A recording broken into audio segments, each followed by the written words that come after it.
¿Qué harías para evitar que le ocurriera esto a su pueblo? ¿Qué dejarías de hacer? ¿Sería capaz de mentir? ¿Violaría tratados?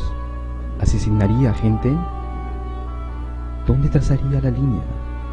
¿En cualquier lugar? Por otro lado, si estuviera ganando una guerra y si el enemigo se encontrara completamente derrotado, ¿hasta qué punto intentaría minimizar el número de bajas de sus hombres?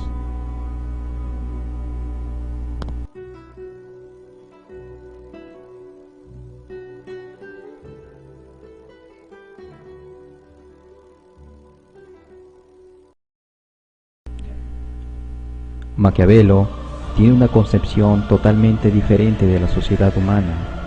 Para él, el hombre es por naturaleza perverso y egoísta, solo preocupado por su seguridad y por aumentar su poder sobre los demás.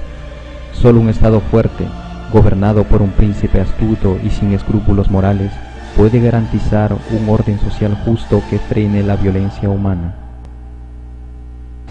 Fue el primero en usar la palabra Estado en su sentido moderno.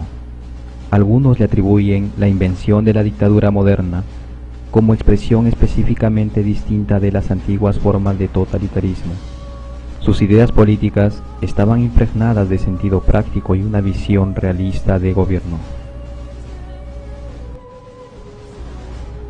Pero, ¿quién fue Maquiavelo?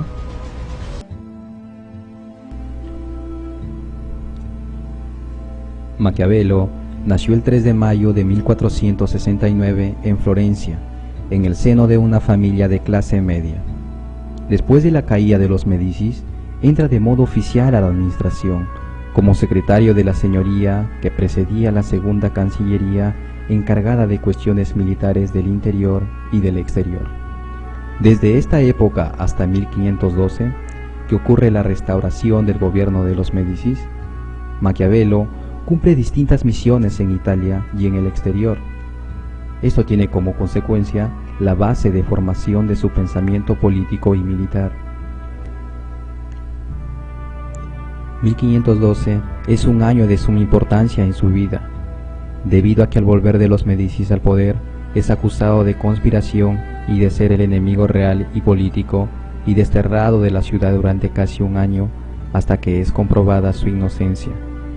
Desde esta serie de sucesos, Maquiavelo se retira a una finca cerca de San Casiano y es ahí donde escribiría El Príncipe, dedicado a Lorenzo de Medici, e iniciaría los discursos sobre la primera década de Tito Livio.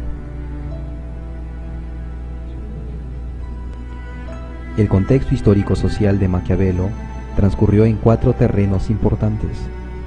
En el terreno político, la creación de estados nacionales, como resultado de la desintegración del imperio acaecida al final de la Edad Media. En lo económico, esta época se caracteriza por la aparición de una burguesía capitalista que ejerce un papel preponderante en la sociedad y la política. En el terreno filosófico, se volvió a las fuentes de la filosofía griega, cuyos inicios se remontan al siglo XVIII, y se acentuó tras la caída de Constantinopla con la llegada a Occidente de muchos sabios bizantinos con sus bibliotecas. Hubo un resurgir de los sistemas filosóficos griegos, especialmente el aristotelismo y el platonismo.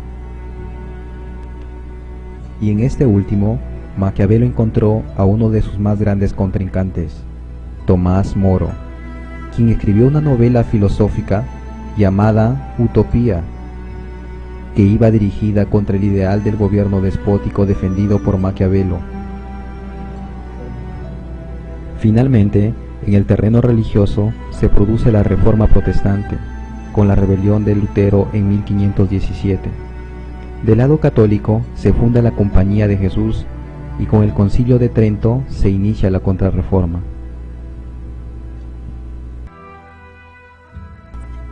A Maquiavelo le resulta especialmente interesante el análisis de la personalidad del político. El político ha de ser una persona hábil, capaz de manipular situaciones valiéndose de cualquier medio, ha de poseer destreza y una equilibrada combinación de fuerza y tesón, además de intuición para sortear los obstáculos que se le presenten y una carencia total de escrúpulos. Ha de ser además capaz de actuar según los cambios momentáneos, buscando apoyos o forzando traiciones según las circunstancias. En consecuencia, el político no debe poseer virtud alguna, pero ha de estar en condiciones de simular poseerlas todas, lo que supone actuar con absoluta indiferencia ante el bien y el mal, con absoluto despotismo.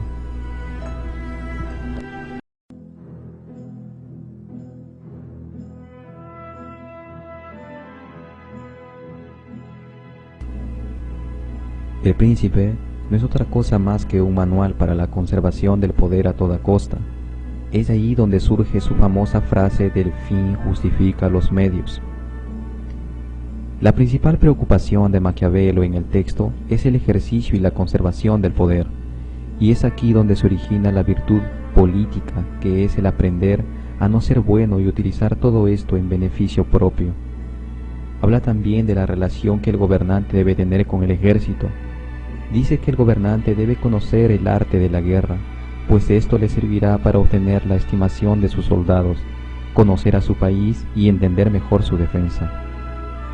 Maquiavelo resalta dos actitudes del pueblo hacia el gobernante, el amor y el temor, pero ante todo esto siempre debe evitar ser odiado. Acerca de si conviene mejor ser amado o temido, Maquiavelo dice que convendrían las dos, pero como esto resulta muy difícil, es mejor ser temido, debido a que los hombres tienen menos miedo de ofender al que aman, pues el amor está mantenido por un vínculo que debido a la naturaleza mala y despiadada del hombre se rompe, pero el temor se mantiene por el miedo al castigo. Para Maquiavelo, la mejor forma de gobierno es la república. El gobierno de muchos es mejor que el de unos pocos, y justifica la romana como la más perfecta. Según Maquiavelo, había que separar la religión de la política, pues sobre el mundo terrenal, ésta no tenía por qué ejercer poder. Sin lugar a dudas, se trata de una idea precursora para las doctrinas políticas de los siglos venideros. Para concluir, podemos decir que independientemente de si se está de acuerdo o no con lo que escribió, Maquiavelo tiene el mérito de haber roto con todo lo establecido, con todos los esquemas y lo que se pensaba para esa época, para traer nuevas ideas antes desconocidas. Podemos decir que fue el primero en interesarse en el arte de la política y la conservación del poder, además que tiene el mérito de que escribió de una manera tan precisa y objetiva que sus ideas siguen teniendo vigencia. En general, podemos decir que Maquiavelo fue y sigue siendo uno de los autores más brillantes en cuanto a política y el ejercicio de poder se refiere.